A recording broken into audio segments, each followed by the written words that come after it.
लेकीच्या खोलीतून येत होते आवाज, दिसायच्या सावल्या. बापाला अंथरुणातून मिळाली ही वस्तू. पालकांनो पहा, मुली काय करतात.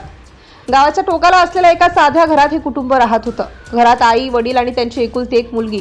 सगळं काही सुरळीत सुरू होतं, पण काही दिवसांपासून रात्र पडली की घराचं वातावरण पूर्णपणे बदलून जायचं. रात्री 12-1च्या सुमारास मुलीच्या खोलीतून कुजबूज ऐकू यायची. कधी एखाद्याच्या हसण्याचा आवाज, तर कधी कोणीतरी हळू आवाजात बोलत असल्यासारखं वाटायचं. वडील अनेकदा उठून खोलीत जायचे, पण दरवाजा उघडल्यावर आत मुलगी एकटीच असायची. तिच्या चेहऱ्यावर भीती स्पष्ट दिसायची, पण ती काहीच बोलत नव्हती. दिवसागणिक परिस्थिती आणखी विचित्र होत गेली. मुलगी रात्री अचानक किंचाळत उठू लागली. बाबा, कोणीतरी इथे आहे, एवढंच ती रडत म्हणायची.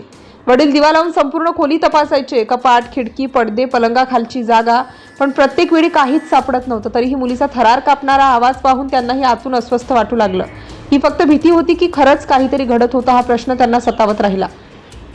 एके रात्री वडिलांनी ठरवलं की ते आज स्वतः जागे राहणार. त्यांनी मुलीच्या खोलीबाहेर खुर्ची टाकली आणि शांतपणे बसून राहिले. सुरुवातीला सगळं शांत होतं, पण मध्यरात्री उलटताच खोलीतून अगदी मंद आवाज यायला लागला, जणू दोन व्यक्ती कुजबुजत होत्या. वडील दचकले. त्यांनी दरवाजाच्या फटीतून आत पाहिलं. खोलीत दिवा बंद होता, पण भिंतींवर हलणाऱ्या सावल्यांसारखं काहीतरी त्यांना दिसलं. त्यांनी क्षणाचाही विलंब न करता दरवाजा उघडला आणि आत गेल्यावर पुन्हा सगळं शांत झालं. सकाळी त्यांनी मुलीशी पुन्हा बोलण्याचा प्रयत्न केला. सुरुवातीला ती काहीच बोलत नव्हती, पण नंतर रडत रडत म्हणाली, बाबा, रात्री कोणीतरी माझ्या पलंगाजवळ उभं राहतं असं वाटतं. कधी हाताला स्पर्श झाल्यासारखं वाटतं, पण मी डोळे उघडते तेव्हा कोणीच नसतं. हे ऐकून आईवडिलांची चिंता आणखी वाढली. त्यांनी डॉक्टरांचा सल्ला घेतला. काही तपासण्या झाल्या. मानसिक तणाव, भीती, झोपेचा त्रास अशा अनेक शक्यता सांगितल्या गेल्या. औषधंही सुरू झाली, पण रात्रीचे प्रकार मात्र थांबत नव्हते. घरातल्या प्रत्येकाची झोप उडाली होती. शेजाऱ्यांनाही काहीतरी वेगळं सुरू असल्याची चाहूल लागली. काहींनी वेगवेगळे सल्ले दिले. कोणीतरी म्हणालं घराची नीट तपासणी करा, तर कोणीतरी धार्मिक मार्गाने प्रार्थना करण्याचा सल्ला दिला. शेवटी वडिलांनी एक अनुभवी धर्मगुरू बोलावण्याचा निर्णय घेतला. त्यांचा उद्देश कोणत्याही निष्कर्षावर उडी मारणे नव्हता, तर घरात नेमकं काय आहे हे शांतपणे तपासून पाहणं हा होता. धर्मगुरू घरात आले. त्यांनी कोणताही गाजावाजा न करता प्रत्येक खोली पाहिली. मुलीच्या खोलीत गेल्यावर ते काही क्षण शांत उभे राहिले. त्यांनी खिडक्या, कपाट, भिंती, छत आणि पलंगाभोवतीची जागा बारकाईने पाहिली. मग त्यांनी वडिलांना विचारलं, या पलंगाची नीट तपासणी केली आहे का कधी? वडिलांनी नाही म्हणून मान हलवली. तेव्हा त्यांनी पलंग बाजूला करण्यास सांगितलं. पलंग हलवण्यात आला. धूळ, काही जुने कागद आणि कोपरा दिसत होता. सुरुवातीला काहीच विशेष जाणवलं नाही, पण धर्मगुरूंनी पुन्हा सांगितलं, अजून आत हात घाला. वडिलांनी थोड्या भीतीने आत हात घातला. काहीतरी कापडासारखं हाताला लागलं. त्यांनी ते हळूच बाहेर काढलं. ती एक छोटीशी काळी पुडी होती.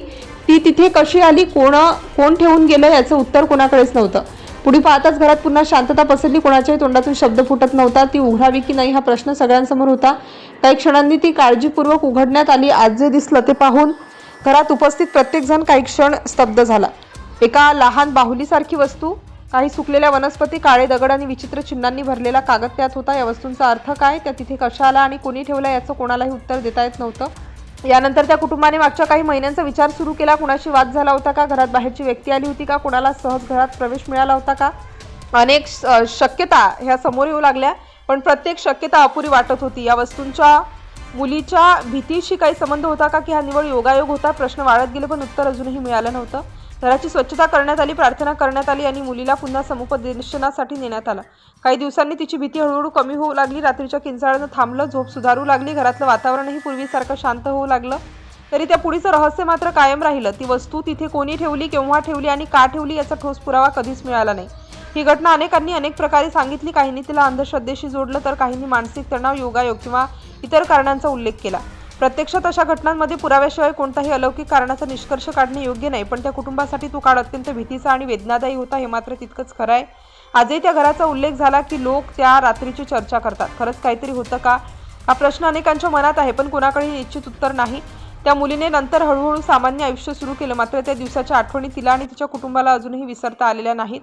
या कथेतून एक गोष्ट मात्र नक्की शिकायला मिळते. घरातील मुलं अचानक घाबरू लागली, झोपेचे त्रास सुरू झाले व सतत भीती व्यक्त करू लागली, तर त्यांच्या भावना दुर्लक्षित करू नका. शांतपणे त्यांच्याशी बोला. गरज वाटल्यास डॉक्टर, समुपदेशक किंवा संबंधित तज्ज्ञांचा सल्ला घ्या आणि कोणत्याही निष्कर्षावर पुराव्याशिवाय पोहोचू नका. आणि आता शेवटी त्या अंथरुणाखालून सापडलेली वस्तू म्हणजे काळी पुडी होती. त्यात खिळे टोचलेली बाहुलीसारखी वस्तू, काही सुकलेल्या वनस्पती, काळे दगड आणि विचित्र चिन्हांचा कागद होता. काही लोकांनी त्याचा संबंध कथित काळ्या जादूशी जोडला, तर इतरांनी तो केवळ संशयास्पद वस्तूंचा योगायोग मानला. या घटनेबाबत कोणताही ठोस पुरावा समोर आला नाही, त्यामुळे नेमकं सत्य काय होतं हा प्रश्न आजही अनुत्तरितच आहे.